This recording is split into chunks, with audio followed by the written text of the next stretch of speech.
never can be too sure if people are gonna have food at a wedding. So what's that?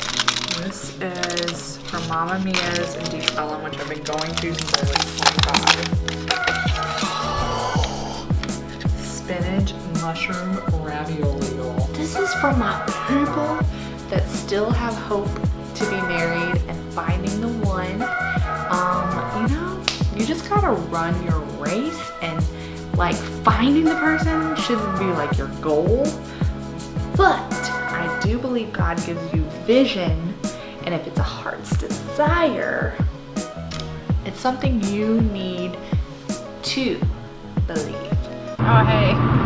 Hey guys, so we are on our way to a wedding. Yeah, so this kind of just came to us because I think somebody had asked you, like, is it actually okay?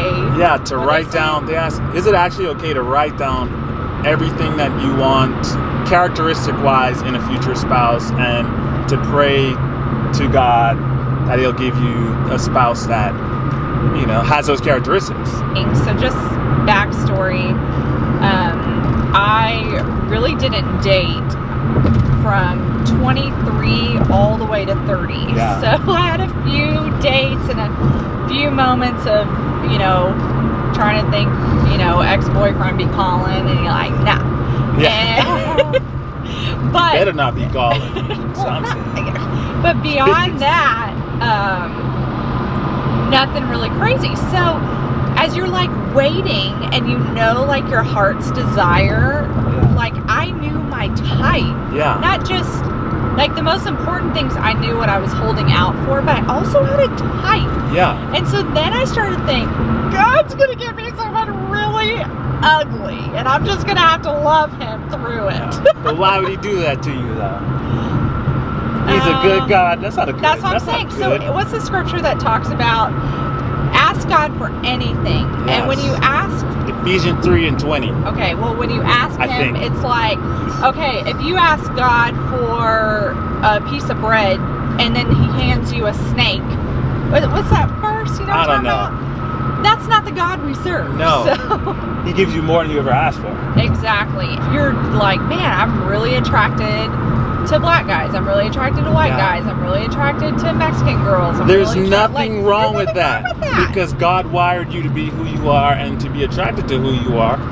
We all attracted to We all are attracted somebody. to... He has a perfect person He picked out for you. Hazards on. Yeah, I don't know. Are you hitting my hazards? I'm hitting your hazards. Hazards. So, all that to say, we wanted to would talk about today how God in Habakkuk somewhere talks about, and so many other verses in the Bible talks about writing your vision and making it plain and carrying it with you on the run. So think about it. If you're a single person and you're on the run and you're following Jesus and you're following being fabulous and doing your thing, like, but you also have a desire to be married and have that purpose mate, you don't want anything sidetracking you. Stop hitting the hazards. Like, you're doing way too much right now. See, I made the video quality much better because I turned the light on. I was like, what is that? We had the moonroof on. The angels were singing over. But talk about Habakkuk. It's called write the vision, make it plain, make it clear. And that's kind of one of the things that we both did. Oh, I was going to still say not knowing each other. Like, she wrote down exactly who she wanted to meet, and I wrote down the type of person I wanted to meet, the qualities, and I put it all on paper, on this little yellow paper somewhere in the house, all on this yellow paper, and I wrote down everything. I think I had like... Ooh, yellow is a sign of holiness. Oh, I didn't even know that. Holiness is a sign of yellow. That's new to me. But I had like 30-something things on my list. It was pretty strict. What was on that list? Oh, love Jesus as much as I love Jesus. She got to be hot. That was one on my list. She got to be sexy. She has to like fashion. I said I wanted her to be a woman of valor, high character, morally have morals that are high standard. I had all kind of stuff. What kind of stuff you had on your you wrote down? Well, I wrote mine in different stages of life. Yeah. But one thing I want to say is the more time I spent with God, the more my vision became clearer. Yeah, it's good. And at the beginning, you're just like, God, give me someone that's so hot, so fine. He got a job. Like, and you say it in that voice. he got a job. Yeah. You know, he's so Make sure he got a sexy. 401k. He got a 401k, or I ain't even looking at him. Yeah, all this stuff. Like, what? And so my thing, of course, you want him to have a job. Like, yeah. But it was more so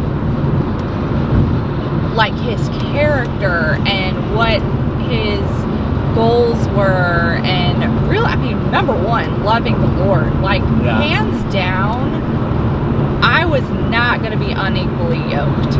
I don't care if you say you can do it, and for you, that just wasn't going to be. That just was not going to be. That was in the. That wasn't in the realm of possibilities. That just wasn't in the realm of possibilities because I was already passionately pursuing God. But you wanted someone that could run the race as the same speed that you were running, and that's right? what I think it's like. God says, like, write it down so you can have it with you on the run. Like, I run it. Like, the thing is, if you could find someone that has the same love and chasing after God with the same amount of fervor that you are, then you guys are only going to run faster together. As opposed to if someone wasn't, then they're going to slow you down. They're going to, exactly. Or maybe even pull you away a little bit from Jesus, or in some kind of way, you know. So something has to give in that kind of scenario. It's all good. This cameraman over here. Yeah, it's hard to film while all these we bumps. don't have like all the technology. Yeah, we don't get all the gizmos and gadgets yet. We're just doing this. But we're real though. We're keeping it real. Headed north. It pretty much feels like we're going to Oklahoma right now. Yeah, so tell the people, what inspired you to actually go to write it down? Anyways, what made you want to write down what you wanted? I love to journal. I love to jot things. I love to get it out of my head and onto paper. So I've always been that person. But I feel like at the start of every year, you know, a lot of us are talking about vision in 2020, and I 100% think you should have a time of reflection of what the year was like, and then what you're hoping and dreaming for 2020. For me, like, as the years were going on, I still believed that I was going to get married, even though I wasn't seeing anybody. Now, when I'm talking about there was a Christian man drought, I felt like it was a Christian man drought, and I was in it. I swear I never even met a Christian guy.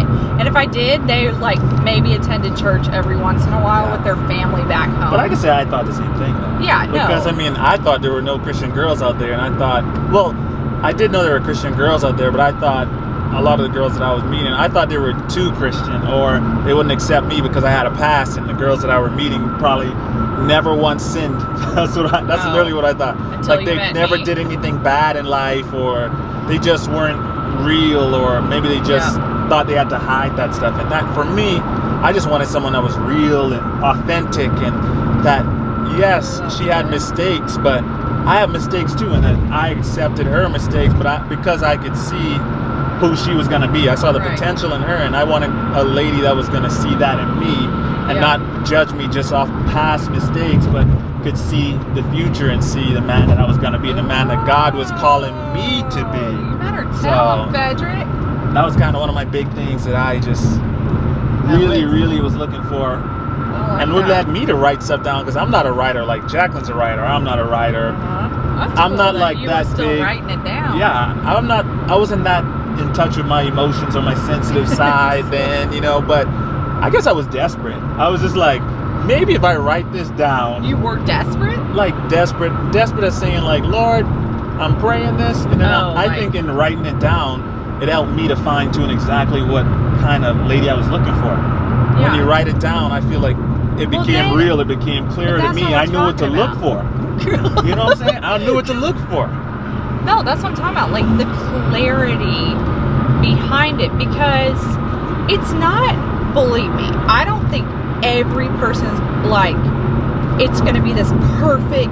If you're looking for perfection on your vision, that's not going to happen. That is not what I'm talking about. I'm just talking about characteristics and qualities that you are not settling on. Yep. People can grow. Just remember that when you meet someone, if they are in the right place with God, they're just going to get better. Yeah. But at the same time, if you meet someone and they show you all their true colors, believe it. So that's believe true. that when you get married, it's just not going to magically become better. Yeah. So if he is not a Christian when you meet him, he most likely is not going to become a Christian when you marry him. Or you may. I mean, anybody could change. No, I'm not saying that they can't. Yeah. But it's going to be a harder journey. It's just going to be a longer. I mean, I'm saying that from experience. Like, my dad did not become a Christian until I was 18, 19, 20 years old, and my mom was a Christian. Yeah. So I'm just speaking from personal experience. The Lord can do anything. But what I'm saying, he also talks about not being unequally yoked, because the journey would be way harder. But when you become tied with someone who is running at the same speed, it's so beautiful, because now we're egging each other, not egging, like propelling, you're propelling each other forward, and you know each other has our back, instead of like, oh, Frederick, come on. Whoa, shaking the camera hand. No, but there's another thing about what's pretty purposeful about writing the vision and writing it down, is because it's almost like, as you write it down, that's like a prophetic declaration of the type of person that you're looking for. So you're prophetically throwing it in the atmosphere, like you're signing letters to God. Say, God, this is who I'm looking for. I know this person exists. I know you created all things, and this is who I'm praying for. This is who I'm waiting for. This is who I am working on the things inside of me to become the best person for. So you're just making prophetic declarations as you write it into the air. And I think you can also, prayer can happen in so many ways, and I feel like you can also write prayers. There are written prayers, there are spoken prayers, and so I viewed my vision that I wrote down as a written prayer directly to God that was just from me to him, basically. A raw, honest prayer. A love letter to God. You know, nothing wrong with that. But what was so cool is, I think you were writing that. I was living in LA at the time. Writing we compared our notes. Yeah. We were writing at the same time. Our vision down at the same time. Yeah. And here's the crazy thing, and I want to find it for you guys. Everything I wrote down is Frederick. Everything I wrote down. Without she never met me before or even knew who I was. Sometimes it's just so that you will recognize when he shows up. When he walked through that door. Oh! Yeah, for real, like sometimes you think about, he just talked about the prophetic. The prophetic is getting a glimpse of what's ahead and the promises God has for you. And so it's like, okay, if it's not something I'm coming up with by myself because I want material things and I want him to have this. We were both in prayer like, God, give me a vision. What am I holding out for? Yeah. What am I waiting all these 30-something years for, Jesus? And you know what? The person he brings to you is going to be so much better than anything you wrote down or anything you thought of, because they're going to be exactly who God has designed specifically for you, and you're going to be so excited for that person, especially if you don't settle, especially if you don't try to make it happen on your own accord. Yeah, I think people are like always afraid to ask God and be real with him. Yeah. Like, he doesn't already know your heart, so really getting that onto paper is just getting an agreement with the Lord and how he's created you. Yeah. Like, trust that the Holy Spirit lives in you and that he's leading you in that direction. And it could, like we've talked about in other videos, it could be, your heart's desire could be very different than what your friends want for you, what your parents want for you. So when you're writing that down with the Lord, just listen to your heart. Yes, listen to your heart and write what you want. Write what you want. Not with other people's opinions. Yeah, because then you're like, oh, I gotta have that guy with. Because that's settling. Yeah, so I don't know where you guys are in 2020. So, anyways, but we're done. If that's your heart desire to find someone and meet someone this year in 2020, I would definitely encourage y'all to just write it down. Write it down. Set the vision. Write it down. Pray it, and just say, Lord, and trust God's timing, because I wrote that vision when I was about 27. and it didn't happen till 3 years later. Yeah. Now, don't let that discourage you because it can happen tomorrow. It could happen tomorrow. It could happen next month. But you just gotta trust and believe, and just it's an act of faith. So writing down the vision, casting that vision, putting it plain on tablets, whatever you gotta do, or paper in my case, and just looking at it, praying it, and praying for your spouse. That's what we did for each other, and there's power in that. So and it's one of your most important decisions you will ever make, and please don't rush that. If you're even in a position where you're like, I don't know, maybe I am settling, like, just go ahead and just get out of it. Like, God loves marriage. He created marriage for it to be thriving, and why not just get off to a great start in 2020. So you guys heard it. So fun talking to you guys on the road. Write down the vision. Write down the vision, y'all. I can't wait to see you on the road again. It was great talking to y'all. We gotta get ready to this wedding real quick. We gotta shimmy on to the wedding. Just remember, don't forget to subscribe to our videos. There's gonna be a lot more content coming your way. We're excited to continue this adventure with y'all. So venture on. until next time.